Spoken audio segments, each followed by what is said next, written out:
సొంత ఇల్లు కట్టుకోవాలని పేద మధ్యతరగతి కుటుంబాలకి ప్రతి ఒక్కరికి ఉండే ఒక చెరగని కల.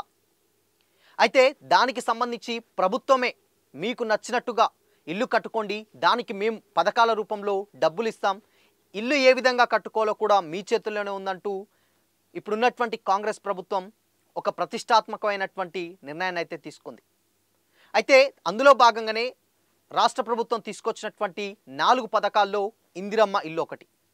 అసలు ఇందిరమ్మ ఇళ్ళ లబ్ధిదారుల ఎంపిక ఎలా ఉంటుంది, సంవత్సరానికి ఎన్ని ఇల్లుల వరకు ఇస్తారు, లేదంటే అసలు దీన్ని ఎలా అప్లై చేసుకొని వాళ్ళు లిస్టులో పేరు లేని వాళ్ళు మరొక్కసారి ఎలా అప్లై చేసుకోవాలో ఈ వీడియోలో తెలుసుకుందాం.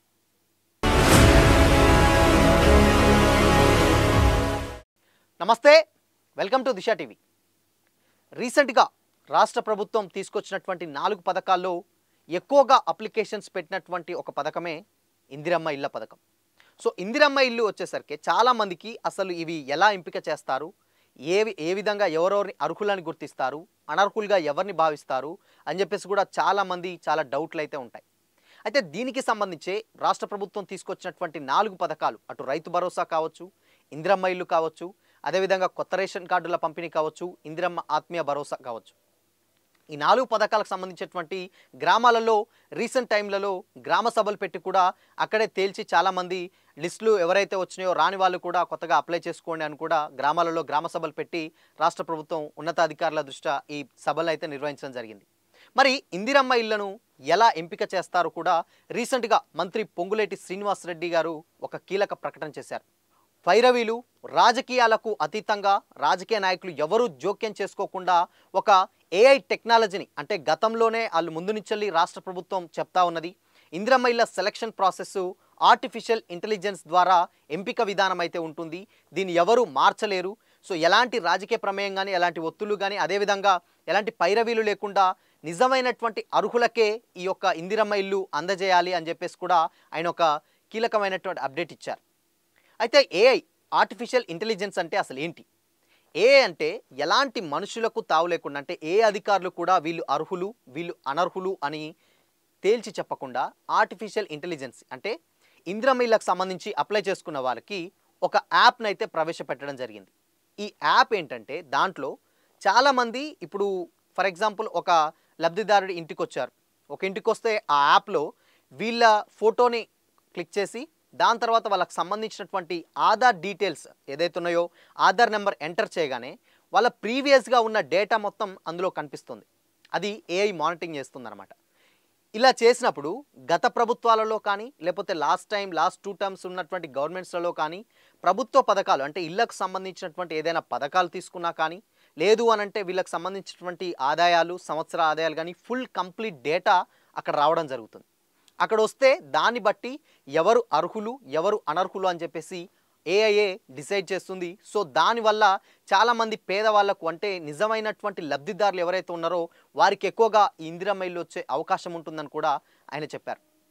అయితే ఇందిరమ్మ ఇళ్ళ ఏఐ ప్రాసెస్ అంటే ఇప్పుడు ఇందిరమ్మ ఇల్లు అప్లై చేసుకునే వాళ్ళు కూడా కొంతమంది ఇప్పుడు లాస్ట్ టైం వచ్చినటువంటి లిస్టులలో కొంతమందికి నిజంగానే అర్హులైన వాళ్ళకి పేర్లు రాలేదు.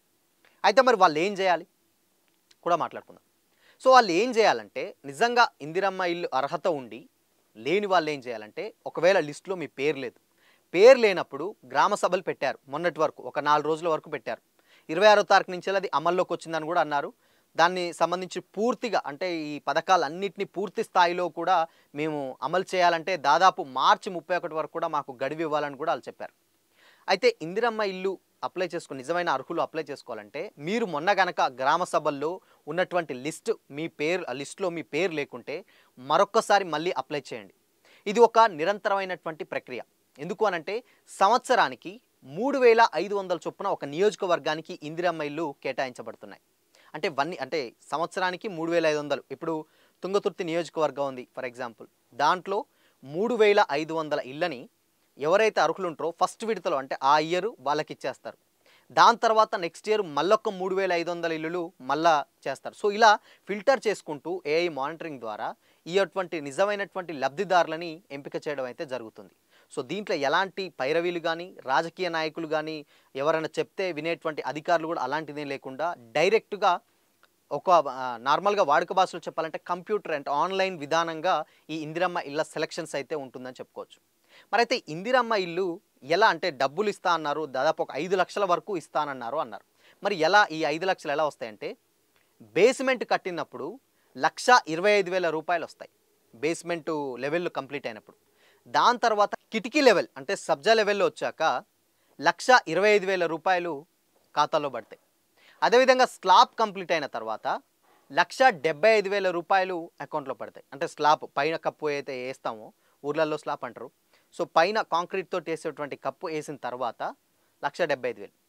అయితే ఇల్లు మొత్తం కంప్లీట్ అయిన తర్వాత అంటే గృహప్రవేశం టైంలో మరొక రూ. 1,00,000 ఖాతాలో పడతాయని చెప్పేసి రాష్ట్ర ప్రభుత్వం విడతల వారీగా అంటే ఒకేసారి డబ్బులిస్తే లబ్ధిదారులు దాన్ని వేరే దుర్వినియోగం చేస్తారు. సో, సొంత ఇల్లు కల అందరికీ ఉంటుంది. అవి ఆటోమేటిక్‌గా ఇల్లు ప్రాసెస్ జరిగే టైంలో ఎంత కడితే అంత అంటే లెవెల్‌లో విడతల వారీగా బేస్‌మెంటు, కిటికీ లెవెలు, స్లాబు ఆ తర్వాత గృహప్రవేశానికి సంబంధించి ఇంకొక రూ. 1,00,000 నిధులు అయితే అకౌంట్‌లో కేటాయించబడతాయి. సో, ఇది మొత్తంగా ఉన్నటువంటి లబ్ధిదారుల ఎంపిక కూడా ఆర్టిఫిషియల్ ఇంటెలిజెన్స్ చేస్తుంది. అదేవిధంగా ఇక్కడ డబ్బులు కూడా విడతల వారీగా పడతాయి. ఇన్ కేస్ ఒకవేళ మీరు నిజమైన అర్హులై ఉండుంటే మరొక్కసారి అప్లై ఆ ఫామ్ తీసుకెళ్ళి మీకు సంబంధించినటువంటి గ్రామ పంచాయతీలో గానీ లేదంటే సంబంధిత అధికారులు పంచాయతీ కార్యదర్శులు అంటారు గ్రామాలలో.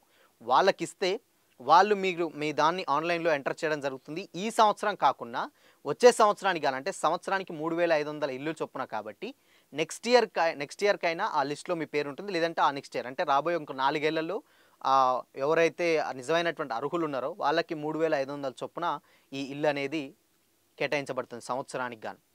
సో, ఇది విడతల వారీగా డబ్బులు కూడా చెల్లించే ప్రక్రియ ఉంటుంది.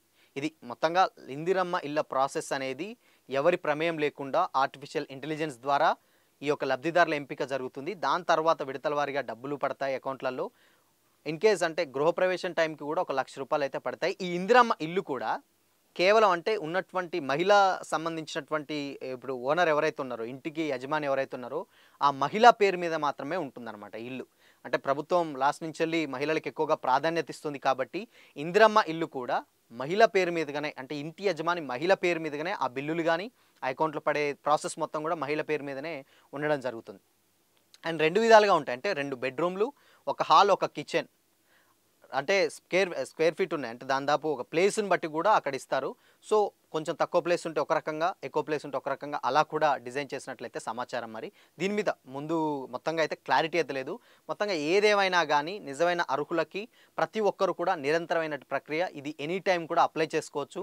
ఇన్ కేస్ మీరు నిజంగా అర్హులై ఉంటే ఇప్పుడు గ్రామ సభల్లో మీ వచ్చినటువంటి లిస్టులో మీ పేరు లేకుంటుంటే మరొకసారి అధికారుల దగ్గరికెళ్ళి మీ లిస్ట్‌లో మీ పేరు నమోదు చేసుకోండి. ఈ నెక్స్ట్ సంవత్సరం కాకుండా నెక్స్ట్ సంవత్సరాల విడతల వారీగా అయితే వస్తాయని చెప్పి రాష్ట్ర ప్రభుత్వం అయితే చెప్తా ఉంది.